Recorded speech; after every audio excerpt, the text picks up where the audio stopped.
back talking about what should happen with gun laws. Richard Moran is here, Tom Dietz, Lou Palumbo, also David Sirota. David, I got an interesting tweet that said, all recent mass killings were committed by 18 to 25-year-old young men, primarily white. Virginia Tech is the exception. Are you saying that we should start profiling white men?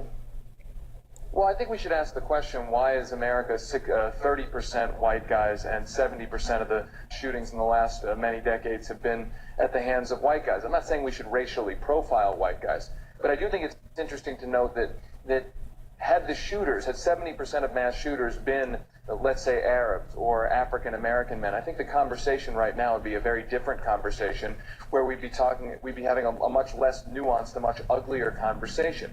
And I think that we need to be asking the question right now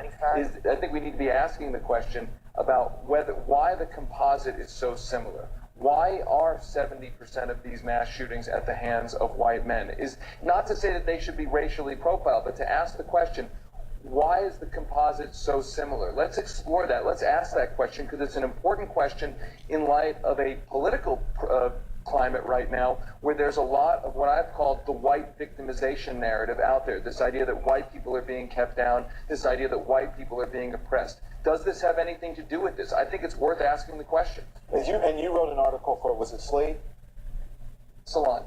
You wrote an article for Salon.com, and in the article you said what I've heard a number of people say: if the victim was a black male, he'd be a thug. If the victim was a Muslim, he would be a terrorist. I mean, if the suspect or the shooters in either of these cases were either black thug, Muslim, terrorist, and you mirrored that in your article. Yeah, and I think that it's good that we're having a nuanced conversation about all sorts of things: mental illness, gun control, et cetera, et cetera. But I hope that the next time something bad happens, and unfortunately there will be a next time, that if it's not a white guy, that we remember that we shouldn't ascribe to entire groups the bad actions of individuals, because we're not doing that right now, and I'm not saying that we should, but we should remember the reason we're not is because it's a form of white privilege.